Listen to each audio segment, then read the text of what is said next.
입양아 주제에 뭘 그렇게 따져?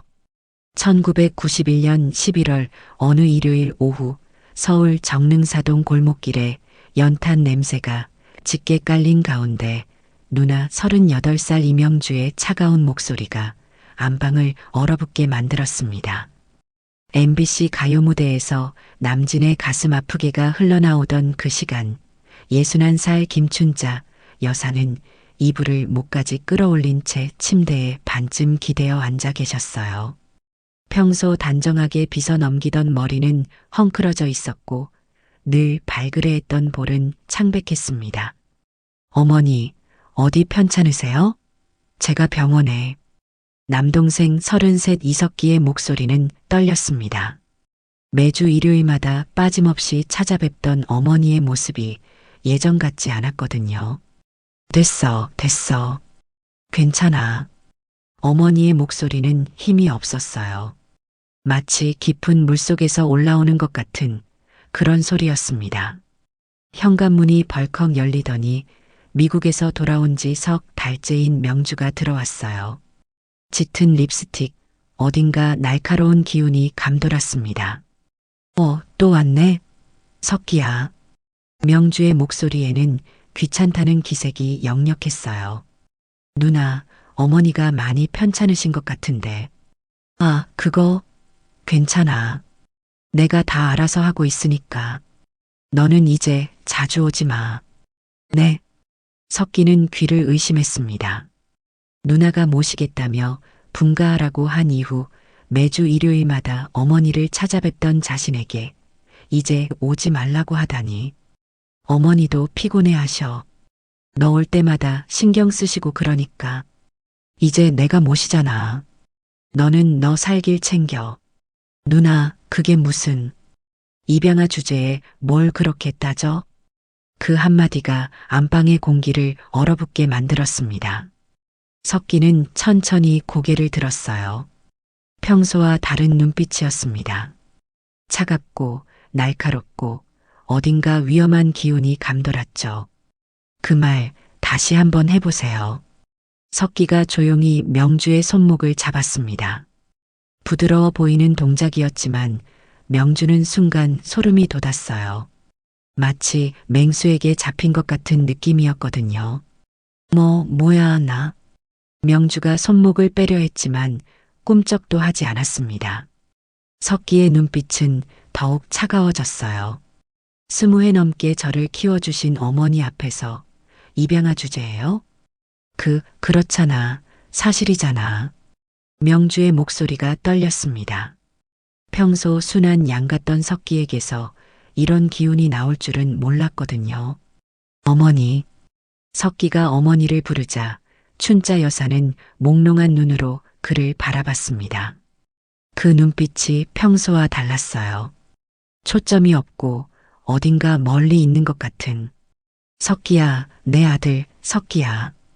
어머니가 중얼거리는 모습을 본 석기의 얼굴이 굳어졌습니다. 어머니, 무슨 약 드세요? 약? 그냥 몸에 좋은 약. 명주가 끼어들었어요. 몸이 안 좋으시니까 당연히 약 드시는 거지. 너는 신경 쓰지 마. 석기는 명주를 다시 바라봤습니다. 이번엔 더욱 차가운 시선이었어요. 누나, 어머니가 평생 약 한 알도 안 드시는 분이라는 거 모르세요? 그게 뭔 상관이야. 그리고 어머니 목에 차고 계신 그 목걸이. 석기가 어머니 목에 작은 금목걸이를 가리켰습니다. 춘자 여사가 평생 몸에 지니고 다니던 것이었어요. 그거 누가 드린 거죠? 어머니는 목걸이를 만지작거리며 흐릿하게 말했습니다. 영수가. 영수? 명주가 눈썹을 찌푸렸어요. 누구야 영수가? 하지만 어머니는 더 이상 대답하지 않고 다시 눈을 감았습니다. 이석기는 손에 들고 있던 용돈 봉투를 상위에 놓았습니다. 그리고 조용히 인사를 했죠. 그럼 어머니 편찮으시면 언제든 연락해 주세요. 명주는 팔짱을 끼고 서서 그를 바라봤습니다. 마치 이제야 알아듣네 하는 표정으로 말이에요. 그래, 이제 좀 철이 드네. 집을 나서는 석기의 뒷모습을 바라보며 명주는 작은 미소를 지었습니다. 그리고 어머니 방으로 들어가더니 말했죠. 엄마, 이제 우리끼리 조용히 지내시죠. 피 한 방울 안 섞인 남이 자꾸 와서 뭐해요.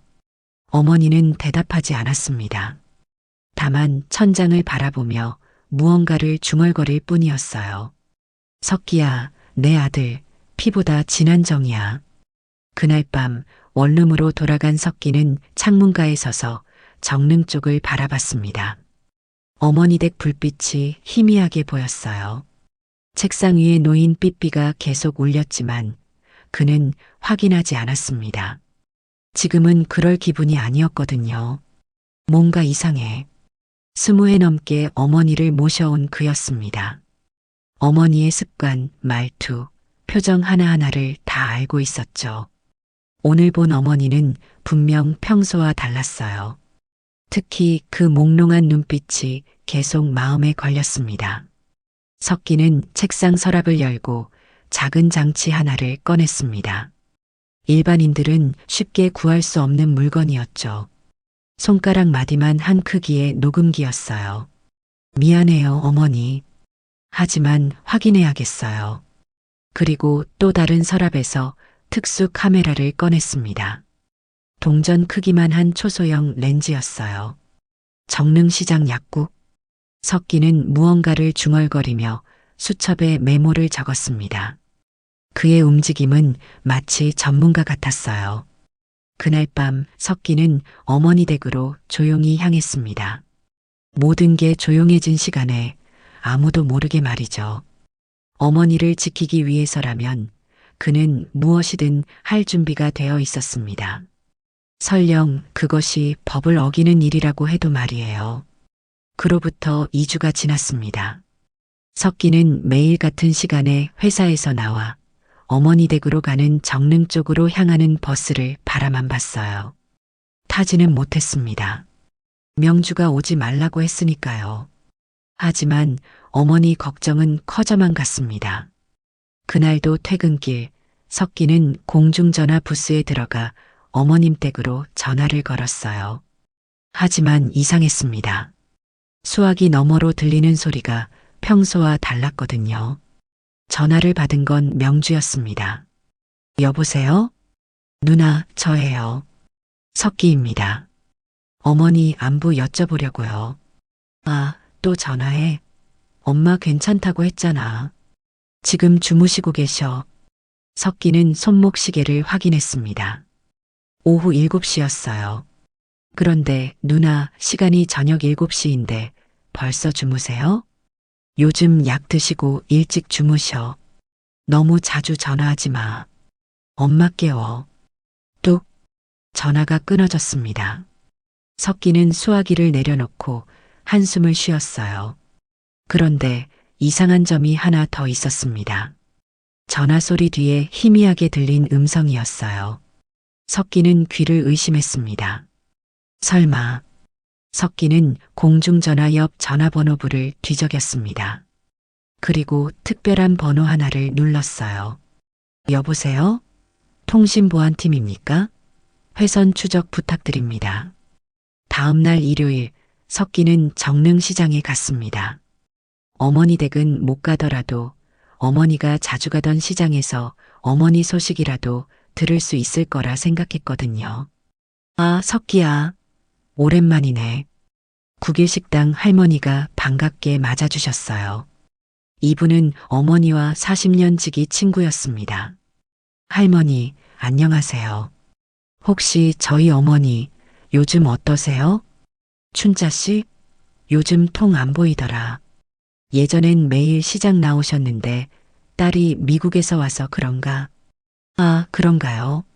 석기의 표정이 어두워졌습니다. 어머니는 평생 매일 아침 시장에 나오셨거든요. 그런 분이 며칠째 안 보인다는 게 이상했어요. 그런데 이상한 게 어제 밤늦게 약국에서 누군가 약 사가는 걸 봤어. 할머니가 목소리를 낮추며 말했습니다. 춘자 씨 딸 같던데. 무슨 약인지 몰라도 봉지가 꽤 컸더라고. 석기의 가슴이 철렁했습니다. 약국에서요? 몇 시쯤이었나요? 밤 11시쯤? 약국 불 다 꺼진 시간인데 뒷문으로 들어가더라고. 삼성약국 말이야. 참 이상하더라. 석기는 고개를 끄덕이며 마음속으로 메모했습니다. 삼성약국 밤 11시 뒷문. 할머니, 혹시 그 약국 사장님과 아는 사이세요? 그럼 30년 지기지. 왜? 그냥 궁금해서요. 집으로 돌아가는 길, 석기는 계속 생각했습니다. 밤 11시에 약국 뒷문으로 무슨 약을 그렇게 몰래 사가는 거지? 원룸에 도착한 석기는 책상 서랍을 열었습니다. 그 안에는 일반인들이 볼 수 없는 장비들이 가득했어요. 초소형 녹음기, 동전 크기 카메라, 주파수 분석기, 그리고 특수 통신기까지. 석기는 녹음기의 배터리를 확인하고 새로운 카메라를 준비했습니다. 움직임이 너무나 전문적이었어요. 삐삐가 또 울렸습니다. 이번에는 확인했어요.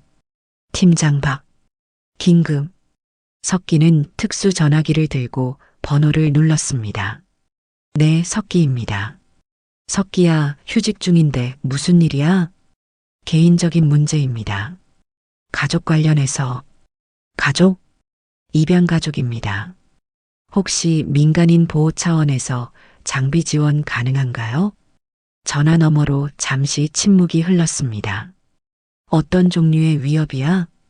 약물 투여 의심, 재산 갈취 의심, 고령자 대상 범죄로 보입니다.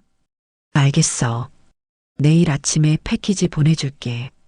감사합니다. 그날 밤 자정이 넘은 시간, 석기는 어머니 댁 뒷담으로 조용히 들어갔습니다. 명주는 밤늦게 나가는 일이 많아서 이 시간이면 집에 없을 거였어요. 안방 창문 및 연탄 보일러 옆에 초소형 녹음기를 조심스럽게 설치했습니다. 그리고 거실 구석에는 동전 크기만 한 카메라도 붙였어요. 모든 동작이 마치 전문 요원 같았습니다. 설치를 마치고 나서 석기는 어머니 방 창문을 살짝 들여다봤습니다. 어머니는 깊게 잠들어 계셨지만 얼굴이 너무 창백했어요. 침대 옆 탁자에는 약병들이 여러 개 놓여 있었습니다. 석기는 조심스럽게 창문을 열고 약병 하나를 확인했어요. 수면제, 그것도 강한 걸로. 석기의 얼굴이 굳어졌습니다. 어머니는 평생 잠 못 이루는 일이 없으셨거든요. 그런 분이 수면제를 드실 이유가 없었습니다. 석기는 약병을 원래 자리에 놓고 조용히 창문을 닫았습니다. 그리고 뒷문으로 나가면서 중얼거렸어요. 이제 확실해졌어. 원룸으로 돌아온 석기는 책상에 앉아 수첩에 정리를 시작했습니다. 어머니 의식 목록은 약물 의심, 명주 야간 약국 이용은 불법 약물 구입 의심, 전화 도청 가능성으로 통신 차단, 어머니 평생 습관 변화는 강제 투약 의심됨됨. 석기는 펜을 놓고 창밖을 바라봤습니다. 정릉 쪽 하늘이 까맣게 보였어요. 그때 특수통신기에서 신호음이 들렸습니다. 석기, 내일 아침 8시에 평상시 장소로 와. 패키지 준비됐어. 알겠습니다. 석기는 통신기를 끄고 서랍에서 또 다른 장치를 꺼냈습니다. 손바닥만 한 크기의 신호 분석기였어요. 어머니, 조금만 기다리세요. 곧 모든 걸 밝혀낼게요. 그는 신호 분석기를 보며 무언가를 확인했습니다. 화면에는 복잡한 그래프와 숫자들이 나타났어요. 역시 통신 감청이 맞네. 석기의 눈빛이 차가워졌습니다. 다음 날부터 진짜 작전이 시작될 예정이었습니다. 하지만 그 작전이 무엇인지는 아직 누구도 몰라도 되는 일이었어요. 석기에게는 남들이 상상할 수 없는 특별한 능력과 조직이 있었거든요. 그리고 그 능력이면 명주의 모든 범죄를 완벽하게 밝혀낼 수 있을 것 같았습니다. 그날 밤 녹음기를 회수한 석기는 잠이 오지 않았습니다. 피 한 방울 안 섞인 남이라는 명주의 말이 귓속에서 맴돌았어요. 석기는 책장에서 낡은 앨범을 꺼냈습니다. 어머니가 직접 만들어주신 그와 어머니만의 추억이 담긴 앨범이었죠. 첫 페이지를 넘기자 1974년 사진이 나왔습니다. 13살 석기가 어머니 손을 잡고 찍은 사진이었어요. 그때 어머니는 왜 나를 선택하셨을까? 석기는 어머니가 들려주신 이야기를 떠올렸습니다. 석기가 고등학교 입학 후 어머니가 직접 털어놓으신 이야기였죠. 1960년 봄 명동 신세계다방에 29살 김춘자는 아버지 손에 이끌려 중매 자리에 나가고 있었습니다.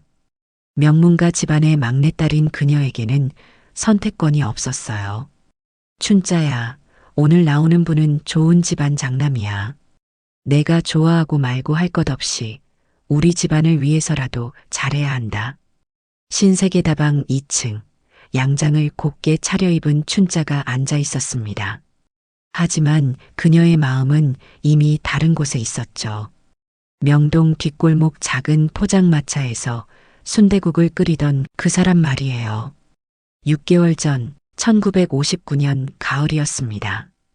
춘자는 친구들과 명동 구경을 나갔다가 비를 만났어요. 우산도 없이 처마 밑에서 비를 피하고 있을 때였습니다. 아가씨, 여기 들어오세요. 비 그칠 때까지 기다리시죠. 목소리의 주인은 26살 청년이었습니다. 포장마차 주인장 이영수였죠. 순대국 한 그릇 드릴게요. 몸이 차가워 보이니까.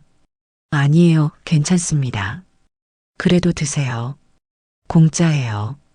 영수는 환하게 웃으며 뜨거운 순대국을 내어주었습니다. 춘자는 그때 처음으로 마음이 뛰는 걸 느꼈어요. 포장마차 안은 연탄 냄새와 순댓국 냄새가 어우러져 있었습니다. 춘자에게는 낯선 세상이었지만 묘하게 따뜻했어요. 성함이 뭐예요? 이영수입니다. 아가씨는요? 춘자, 김춘자예요. 김춘자, 좋은 이름이네요. 봄을 닮았어요. 그날부터 춘자는 명동에 나올 때마다 그 포장마차를 찾았습니다. 영수는 항상 환하게 웃으며 맞아주었고 춘자는 그 웃음에 점점 빠져들었어요. 춘자 씨, 오늘도 왔네요. 뭐 드릴까요? 순대국 하나요. 그리고 이영수 씨 이야기도 하나. 제 이야기요? 별거 없는데. 그래도 듣고 싶어요. 영수는 전쟁 때 부모를 잃은 고아였습니다. 혼자 힘으로 포장마차를 차려 근근히 살아가고 있었죠. 하지만 그의 눈빛은 항상 밝았어요. 전 꿈이 있어요. 언젠가는 작은 식당이라도 차려서 사람들에게 따뜻한 밥 한 끼 대접해드리고 싶어요. 멋진 꿈이네요. 춘자 씨도 꿈이 있죠? 저는 그냥 행복하게 사는 게 꿈이에요. 그때 영수가 춘자의 손을 살짝 잡았을 때 춘자는 세상을 다 가진 기분이었습니다. 겨울이 되어도 둘의 만남은 계속됐어요. 춘자는 집에서 몰래 니트 목도리를 떠서 영수에게 선물했고 영수는 춘자를 위해 특별한 순댓국을 끓여주었습니다. 춘자 씨, 이 목도리 직접 떠주신 거예요? 네, 추우시잖아요. 고마워요. 평생 간직할게요. 그 겨울이 둘에게는 인생에서 가장 따뜻한 시간이었습니다. 하지만 그 행복은 오래가지 못했어요.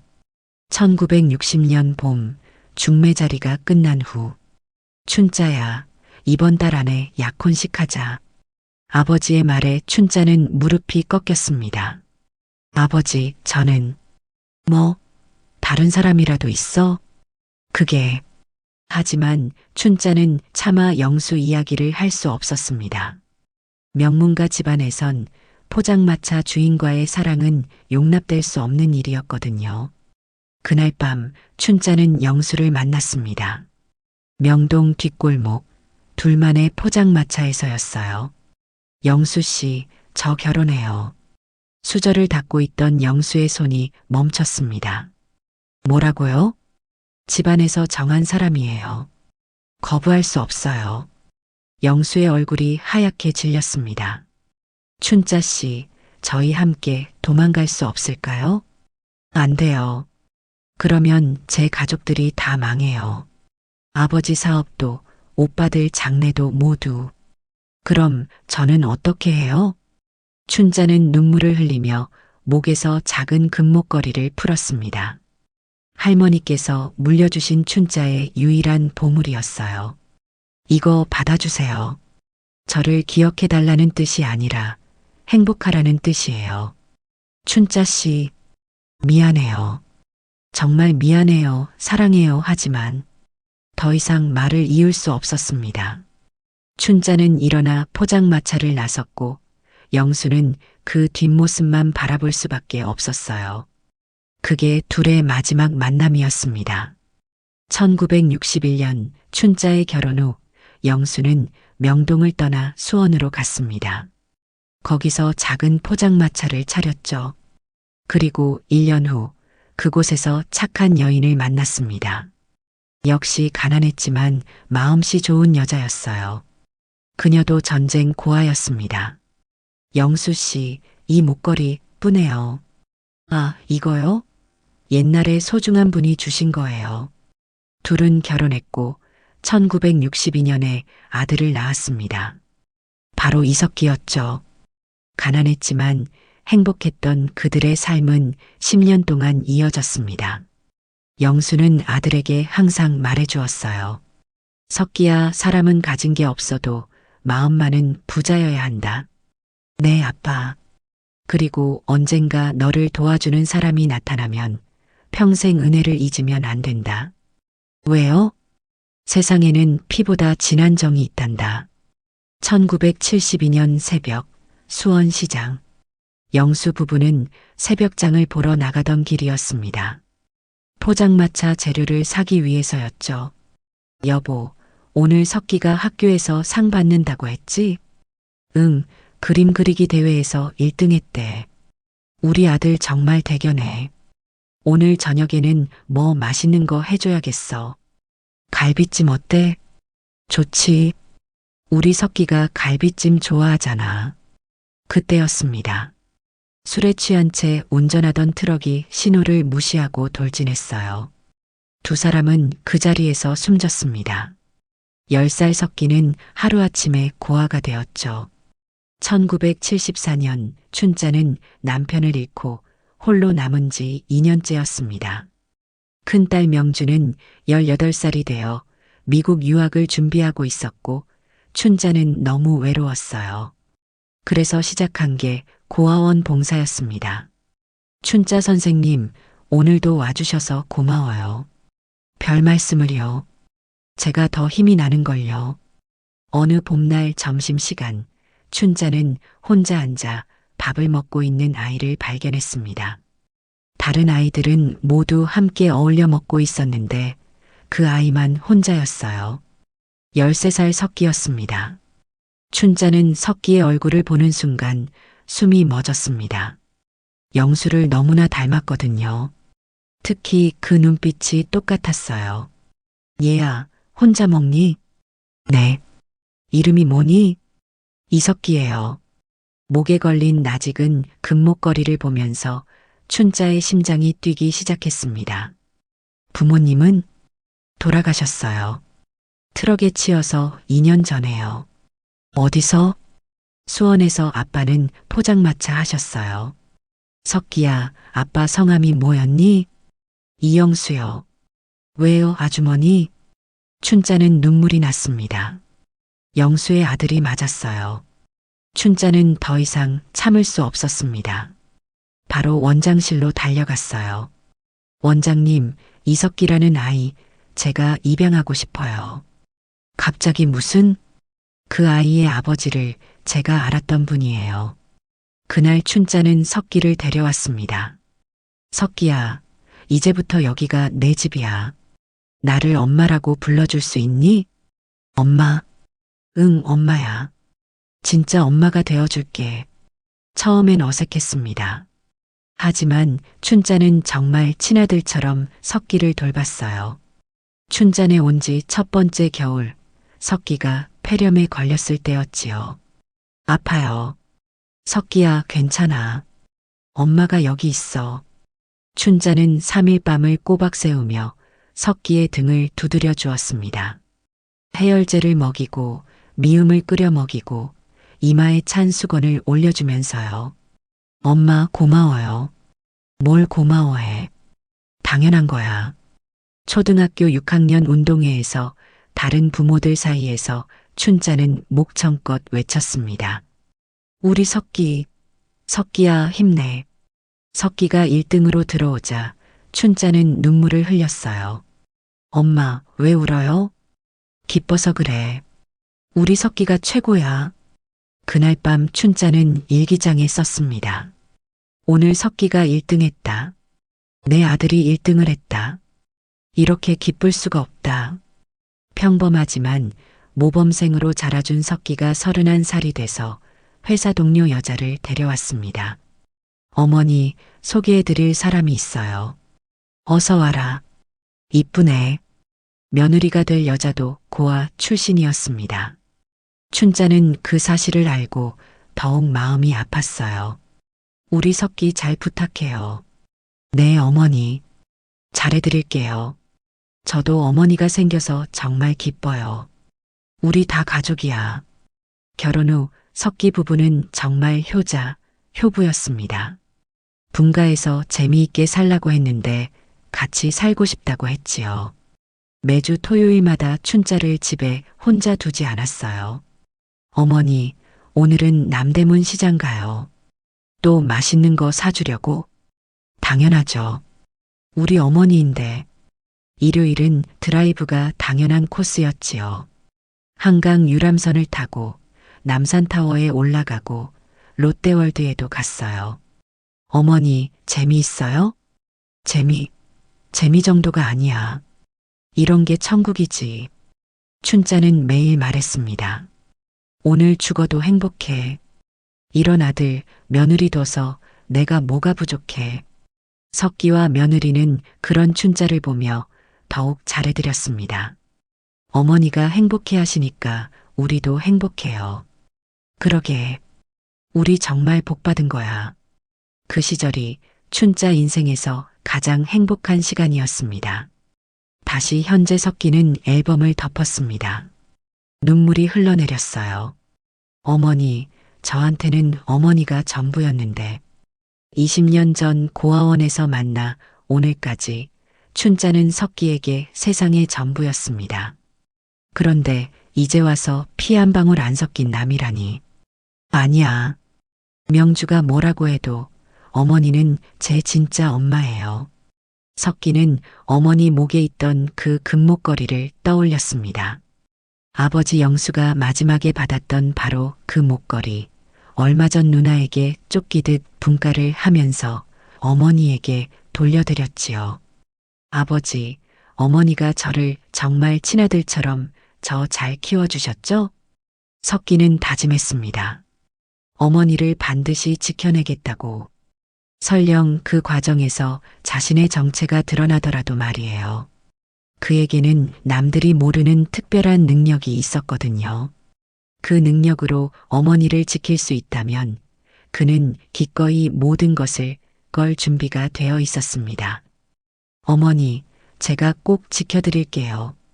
20년간 받은 사랑, 이제 제가 되돌려드릴 차례예요. 그로부터 일주일 후 석기는 또 다른 충격적인 사실을 알게 되었습니다. 새벽 2시 원룸에서 녹음기를 분석하던 석기의 얼굴이 굳어졌어요. 이어폰을 통해 들리는 내용이 상상을 초월했거든요. 여보, 이거 정말 마지막 기회야. 더 이상 시간이 없어. 매형의 목소리였습니다. 알아. 그런데 어머니가 자꾸 의심하시는 것 같아서. 의심? 뭘 의심해? 약 드시고 나서 계속 석기는 언제 오니라고 하시거든요. 그 입양아 때문에 일이 꼬이는 거야. 진작 쫓아냈어야 했어. 석기는 주먹을 꽉 쥐었습니다. 그런데 여보, 정말 괜찮을까? 이렇게 하면 괜찮을 거야. 우리가 미국에서 한 일이 들통나면 어떻게 될지 알잖아. 미국에서 한 일? 석기는 볼륨을 높였습니다. 미국 마약단속청, DEA에서 수사하고 있다고 했잖아. 카르텔 자금 세탁건으로. 그러니까 빨리 어머니 재산을 정리해서 입막음하려는 거야. 안 그러면 우리 둘 다 국제 수배야. 석기는 숨이 막혔습니다. 마약 카르텔 자금 세탁이라니. 어머니가 정신을 차리시면 어떡해? 정신 못 차리게 하면 되지. 약을 더 세게 줘. 더 세게? 그럼 위험하지 않을까? 나이가 많으니까 치매 걸린 것처럼 보이면 돼. 그럼 재산관리 명목으로 우리가 다 가져올 수 있어. 석기는 녹음기를 멈추고 벽을 쳤습니다. 이건 단순한 재산 갈취가 아니야. 국제범죄야. 석기는 즉시 특수통신기를 들고 암호를 눌렀습니다. 팀장님, 긴급 상황입니다. 무슨 일이야? 가족보호 차원에서 연락드렸던 건 단순 사기가 아닙니다. 뭐라고? 대상자들이 미국에서 마약 카르텔과 연루된 자금 세탁에 관여했습니다. DEA 수사 대상이에요. 전화 너머로 잠시 침묵이 흘렀습니다. 증거가 있어? 녹음 파일이 있습니다. 그리고 이들이 피해자에게 의식을 잃게 하는 약물을 투여하고 있어요. 이거 완전히 다른 차원의 문제네. 국제 공조가 필요한 사안이야. 네, 그래서 연락드렸습니다. 알겠어. 내일 오전 9시에 본부로 와. 그리고 석기야. 네. 이제 개인적인 문제가 아니야. 공식 작전으로 전환한다. 다음 날 오전 종로구 국정원 외곽사무소. 석기는 평소와 다른 모습으로 나타났습니다. 검은 정장에 서류 가방, 완전히 다른 사람 같았어요. 상황 보고해줘. 박 팀장 앞에 3명의 요원이 더 앉아 있었습니다. 피해자는 61세 김춘자 여사, 제2병모입니다. 가해자는 친딸 이명주와 사위로 이들이 미국에서 마약 카르텔 자금 세탁에 연루되어 DEA 수사를 받고 있습니다. 김 대리가 자료를 넘겨받으며 물었습니다. 구체적인 범죄 내용은 피해자에게 강한 수면제를 투여하여 의식을 잃게 한 후 재산 이전 서류에 강제로 서명하게 하려는 계획입니다. 박 대리가 손을 들었습니다. 국제 공조 가능한가요? 이미 미국 측에 비공식 접촉했어요. DEA에서 관심을 보이고 있습니다. 박 팀장이 결정을 내렸습니다. 좋아. 정식 작전으로 진행한다. 작전명 가족보호로 하자.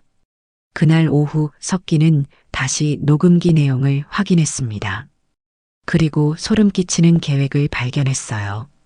오늘 밤이 마지막 기회야. 내일이면 DEA에서 정식 수사 착수한다고 정보통이 연락 왔어. 그럼 오늘 밤에 끝내야겠네요. 응. 어머니한테 강한 수면제 주고 재산 이전 서류에 도장 찍게 해. 그런데 도장이 문제예요. 어머니가 항상 몸에 지니고 계셔서. 그럼 빼앗아. 빼앗아요? 어머니가 정신없을 때 빼앗아서 찍는 거야. 어차피 내일이면 우리 미국으로 도망가야 해. 석기는 시계를 확인했습니다. 오후 3시의 대화였어요. 오늘 밤 9시, 그때가 결정적 순간이겠네. 오후 6시, 국정원 사무소. 모든 준비 완료됐어? 석기 앞에 첨단 장비들이 놓여 있었습니다. 실시간 영상 전송 장비, 녹음기, 위치 추적기, 그리고 현장 제압용 장비까지. 김 대리가 설명했습니다. 우리는 주변에서 대기하고 있을게. 내가 신호 보내면 즉시 진입. 그리고 경찰도 대기 중이야. 현행범 체포 즉시 넘길 예정. 박 대리가 덧붙였습니다. 미국 DEA와도 연결해놨어. 동시에 수사가 진행될 거야. 석기는 고개를 끄덕였습니다. 이 과장, 마지막으로 확인할 게 있어. 박 팀장이 진지하게 말했습니다. 네. 이 작전으로 내 신분이 노출될 수도 있어. 괜찮아? 석기는 잠시 망설이다가 대답했습니다. 어머니를 지키는 게 우선입니다. 20년 동안 받은 사랑을 이제 제가 되돌려 드릴 때예요. 좋아. 그럼 작전 개시하자. 오후 8시 정릉동. 석기는 어머니 댁 근처 골목에 숨어서 상황을 지켜보고 있었습니다. 귀에는 초소형 이어폰이 꽂혀 있었고 가슴에는 실시간 영상 전송 장비가 부착되어 있었어요. 이 과장 들려? 네, 선명하게 들립니다. 대상자들 동선 확인. 5분 전에 집에 들어갔어. 석기는 창문을 통해 집안을 살펴봤습니다. 명주와 매영이 뭔가를 준비하고 있었어요. 어머니 상태는? 침대에 누워 계세요. 의식이 흐릿한 상태로 보여요.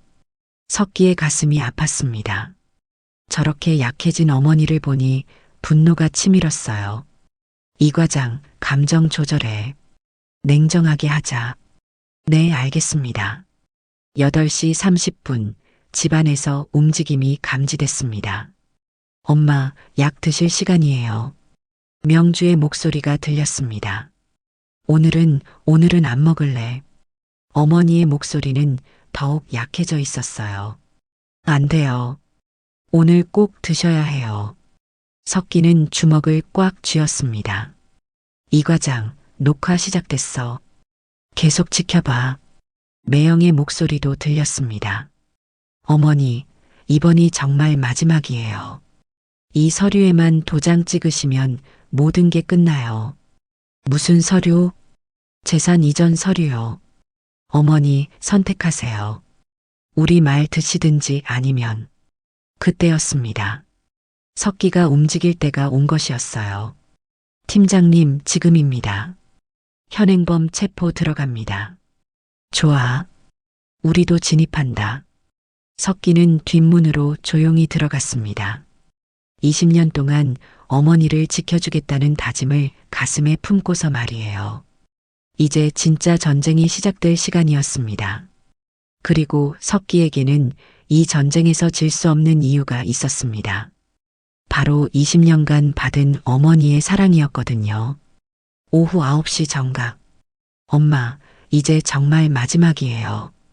이 약만 드시면. 명주가 어머니 입에 강제로 약을 넣으려는 바로 그 순간이었습니다. 그만해. 안방 문이 조용히 열리며 석기가 들어섰습니다. 명주와 매영이 깜짝 놀라 뒤돌아봤어요. 너 어떻게 여기 들어왔어? 매영이 당황하며 소리쳤습니다. 여기 제 집인데 왜 못 들어와요? 석기의 목소리는 평소와 달랐습니다. 차갑고 날카롭고 압도적인 기운이 감돌았어요. 무슨 내 집? 입양아 주제에. 그 순간 석기의 눈빛이 변했습니다. 입양아 주제예요? 석기는 조용히 내복 주머니에서 검은 수첩을 꺼냈습니다. 국정원 해외공작팀 이석기 과장입니다. 명주와 매영의 얼굴이 순식간에 하얗게 질렸습니다. 뭐라고? 20년간 어머니를 모신 입양아가 평범한 회사원인 줄 알았는데 국가정보원 요원이면 기분이 어떠세요? 석기가 신분증을 펼쳐 보이자 매영이 뒷걸음질 쳤어요. 거짓말이야. 너 회사원이잖아. 회사원이 맞습니다. 국정원이라는 회사. 그때 석기의 이어폰에서 목소리가 들렸습니다. 이 과장, 현장 상황 실시간 중계 중. 계속 진행해. 석기는 명주를 향해 말했습니다. 이명주 씨, 미국에서 하신 일에 대해 말씀해 주시겠어요? 무슨 소리야. 로스앤젤레스 멕시칸 마피아 카르텔과의 자금 세탁건 말입니다. 명주가 비틀거렸습니다. 그게 어떻게? DEA에서 2년 전부터 수사하고 있었습니다. 그리고 한국 국정원과 공조 수사 중이고요. 그때 현관문과 뒷문이 동시에 열렸습니다. 국정원입니다. 경찰입니다. 검은 정장을 입은 요원들과 경찰들이 일제히 들어왔어요. 박 팀장이 앞장서서 들어오며 말했습니다. 이명주, 김태호, 마약 카르텔 자금 세탁 및 존속상해, 사기 혐의로 현행범 체포합니다. 매형이 도망가려 했지만 이미 이 대리가 뒷문을 막고 있었습니다. 어디 가세요? 게임 끝났습니다. 김 대리가 수갑을 꺼내며 말했습니다. 묵비권이 있으며 변호사 선임권이 있습니다. 하신 말씀은 법정에서 불리하게 작용할 수 있습니다. 석기가 특수통신기를 꺼내 화면을 켰습니다. 워싱턴 DEA 본부와 연결됩니다. 화면에 미국인 수사관이 나타났어요. 안녕하세요, 이 과장.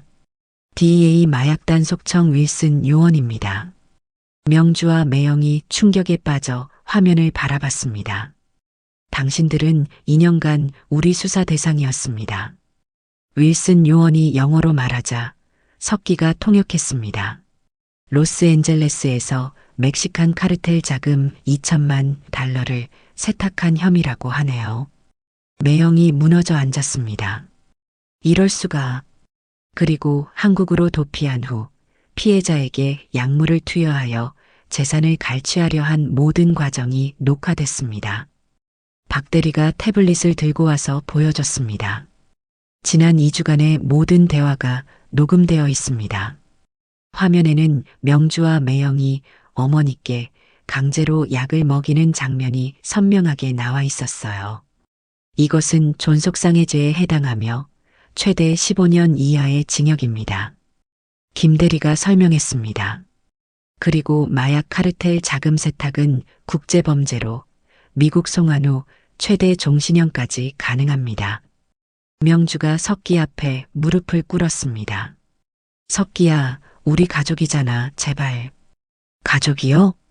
석기의 목소리는 얼음장처럼 차가웠습니다.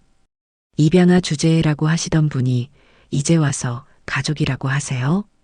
그건 화가 나서 한 말이고 20년 동안 저를 키워주신 어머니를 약물로 조종한 것도 화가 나서 한 건가요? 매형이 소리쳤습니다. 와, 너 입양아 주제에 뭘 그렇게 잘난 척이야. 순간 석기의 눈빛이 더욱 차가워졌습니다. 입양아든 친자식이든 어머니는 어머니입니다. 석기가 어머니 침대 옆으로 다가갔습니다. 그리고 저는 국가 공무원으로서 범죄자를 체포한 것뿐입니다. 그때 박 팀장의 전화가 울렸습니다. 네, 박 팀장입니다. 네, 벌써요? 알겠습니다. 전화를 끊고 명주 부부를 향해 말했습니다. 좋은 소식 하나 더 있습니다. CNN에서 이 사건을 속보로 내보냈어요. 매형이 절망적인 표정을 지었습니다. 뭐라고요? 한국계 미국 거주자, 마약 카르텔 자금 세탁 후 한국에서 고령 모친 학대 이런 헤드라인으로요. 석기가 덧붙였습니다. 로스앤젤레스 한인 사회에서도 큰 이슈가 됐다고 하네요. 특히 입양아 주제라는 발언이 인종차별 논란까지 일으키고 있다고. 명주가 완전히 무너졌습니다. 제발 용서해줘. 그때 침대에 누워 계시던 어머니가 조금씩 의식을 되찾기 시작했습니다. 석기야, 여기가 어디야? 석기가 어머니 손을 잡았습니다. 어머니, 괜찮으세요? 이제 안전해요. 무슨 일이야? 이렇게 사람들이 많이. 어머니가 주변을 둘러보시더니 명주를 보셨어요. 명주야, 너 왜 저렇게 해? 명주는 수갑이 채워진 채 고개를 숙이고 있었습니다. 어머니, 모든 걸 설명드릴게요. 석기가 조심스럽게 말했습니다. 누나가 어머니께 나쁜 약을 드리게 했어요. 그리고 어머니 재산을 가져가려고요. 뭐라고? 어머니의 눈에서 눈물이 흘러내렸습니다. 내가 낳은 딸이 그런 일을. 석기가 어머니를 안아드렸습니다. 어머니, 이제 괜찮으세요. 제가 지켜드릴게요. 박 팀장이 최종 정리를 했습니다. 이명주, 김태호 두 분은 국제범죄자로 분류되어 미국 송환 후 현지에서 재판받게 됩니다. 그리고 한국에서도 존속상해, 사기, 협박 등의 죄목으로 최소 15년형이 예상됩니다. 김 대리가 덧붙였습니다. 모든 재산은 동결되며 피해자에 대한 치료비와 정신적 피해 보상도 청구될 예정입니다. 명주가 마지막으로 애원했습니다. 석기야, 정말 마지막으로 한 번만 너 백으로 봐주면 안 돼? 석기는 명주를 바라보며 조용히 말했습니다. 누나, 20년 전 어머니가 저를 데려오실 때 뭐라고 하셨는지 기억하세요? 이제부터 우리 가족이야. 피보다 진한 정으로 살자고 하셨어요. 석기의 눈에서도 눈물이 흘러내렸습니다. 그런데 누나는 그 정을 돈으로 바꾸려고 하셨잖아요. 명주는 더 이상 할 말이 없었습니다. 경찰이 두 사람을 끌고 나가는 것을 보며 석기는 어머니께 말했습니다. 어머니, 이제 정말 끝났어요. 다시는 이런 일 없을 거예요. 어머니는 석기의 손을 꽉 잡으며 말했습니다. 석기야, 고마워. 정말 고마워. 당연한 거예요, 어머니. 20년간 받은 사랑, 이제 제가 되돌려드릴 차례였어요. 그날 밤 정릉동에는 오랜만에 진짜 평화가 찾아왔습니다. 입양하라고 무시당했던 아들이 결국 어머니를 지켜낸 것입니다. 그리고 그것은 피보다 진한 정의 승리이기도 했습니다. 1992년 3월 서울대병원 신경과 병실. 김춘자 여사는 침대에 반쯤 기대어 앉아 창밖 벚꽃을 바라보고 계셨습니다. 약물 치료를 받은 지 석 달 의식은 거의 회복되었지만 몸은 여전히 약해 보였어요. 어머니, 오늘 기분은 어떠세요? 석기가 사과와 배를 깎아드리며 물었습니다. 많이 좋아졌어. 그런데 석기야. 어머니는 석기의 손을 잡으며 말했습니다.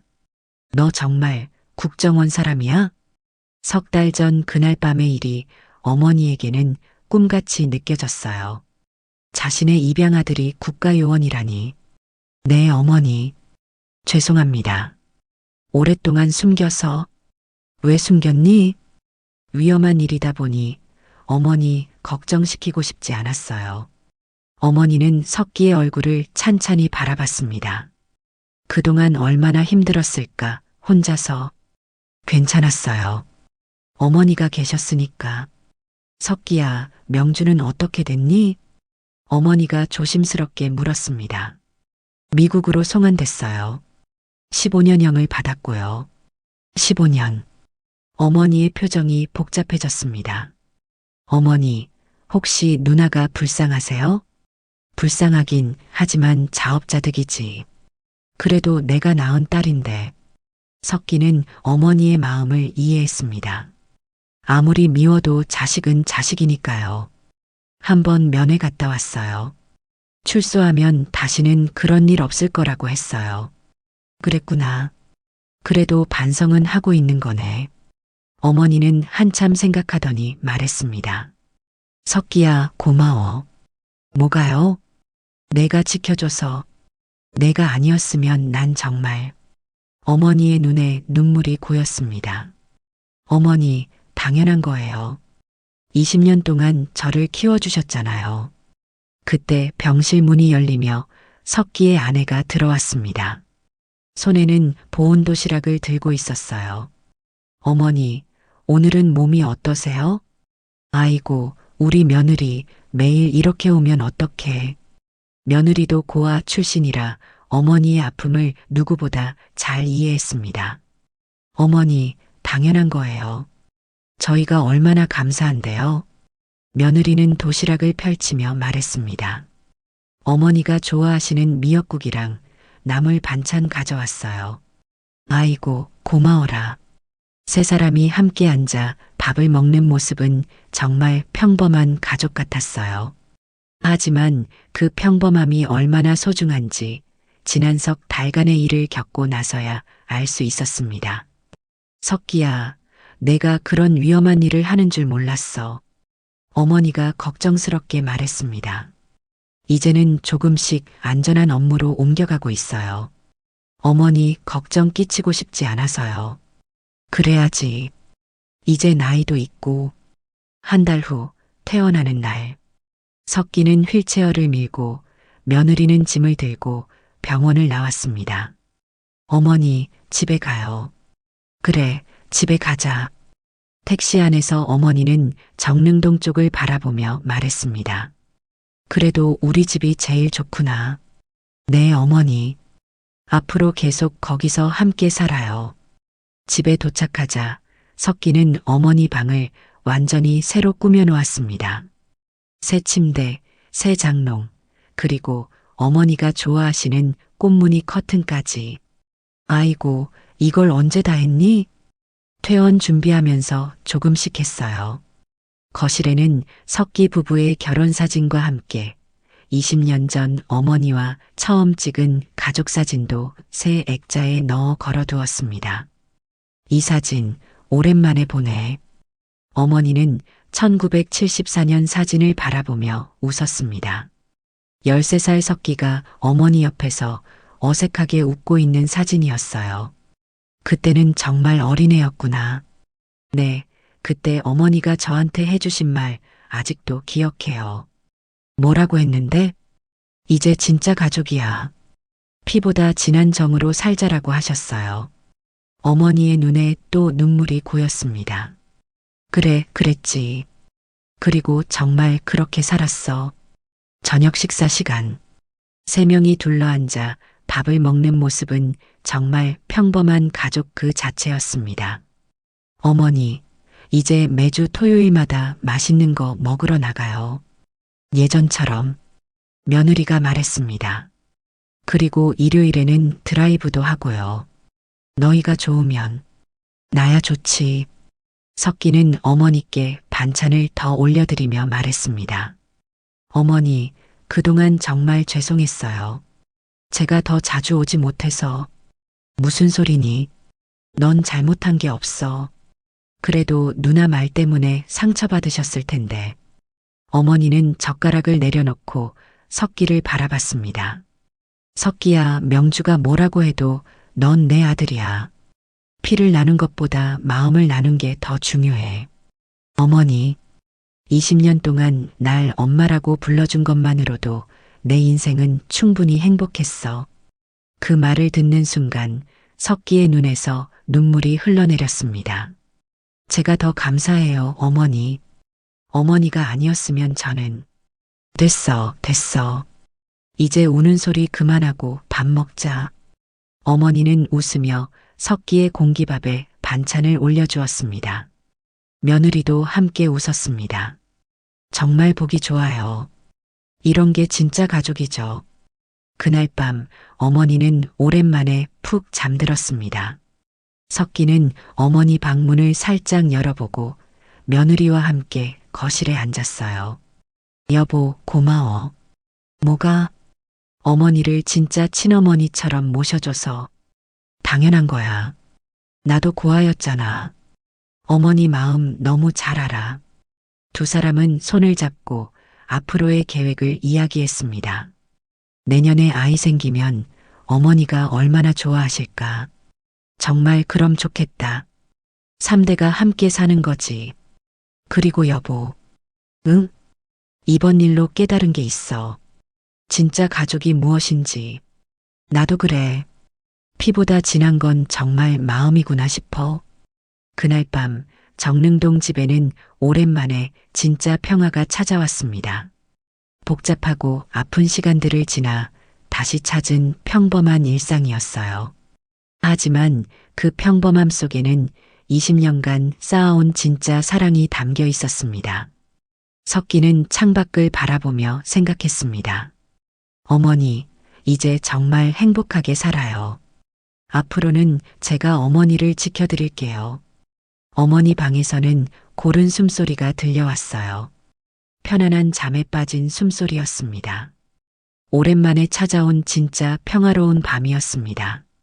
서울 정릉동, 그 집은 여전히 그 자리에 있었습니다. 94살이 된 김춘자 여사는 뒷마당 작은 텃밭에서 상추를 따고 계셨어요. 옆에는 개인 요양보호사가 조심스럽게 지켜보고 있었습니다. 할머니, 너무 무리하지 마세요. 괜찮아, 괜찮아. 이것도 못하면 뭘 해. 김춘자 여사는 여전히 정정했습니다. 1991년 그 사건 이후 34년 석기와 며느리의 극진한 보살핌 덕분이었어요. 마당 평상에는 67살이 된 이석기가 앉아 신문을 보고 있었습니다.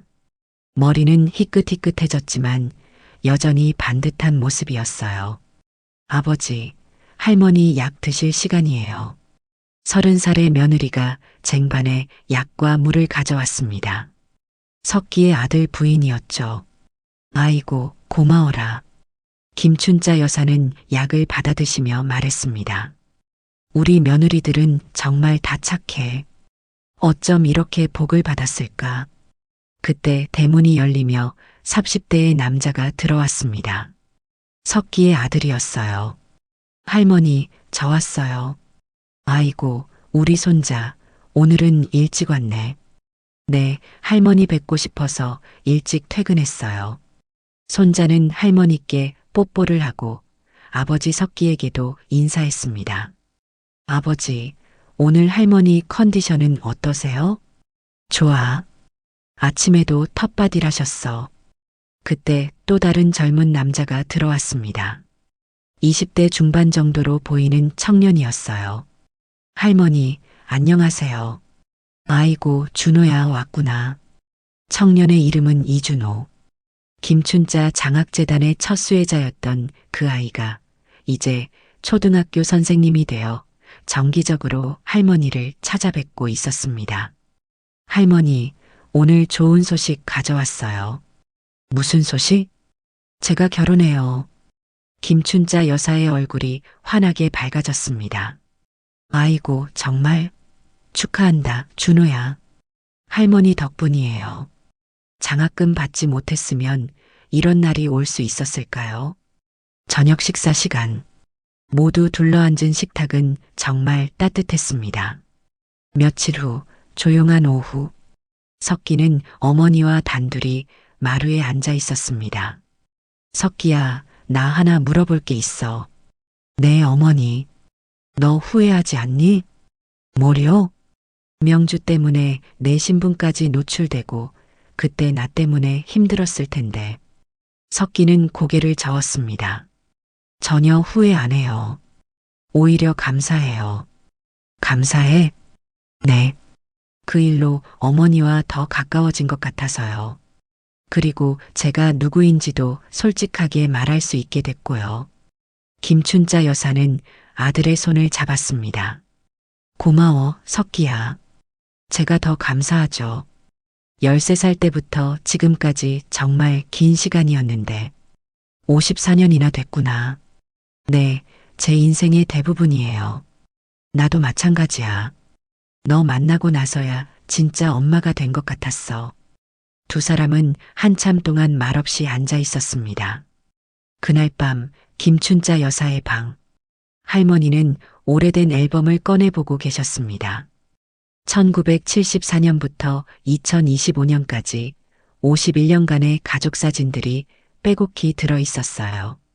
13살 석기와 처음 찍은 사진, 석기 결혼식 사진, 증손자 돌잔치 사진까지.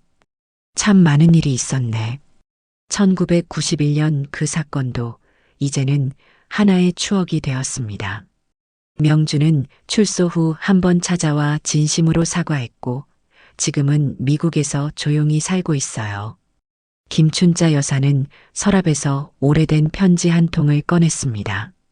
1960년 첫사랑이었던 석기 아버지가 마지막으로 보낸 편지였어요. 춘자야, 비록 우리는 함께할 수 없지만 언젠가 우리 서로의 아이들이 다 커서 혹시 만나게 되면 웃으면서 추억하며 아이들을 사랑해주자.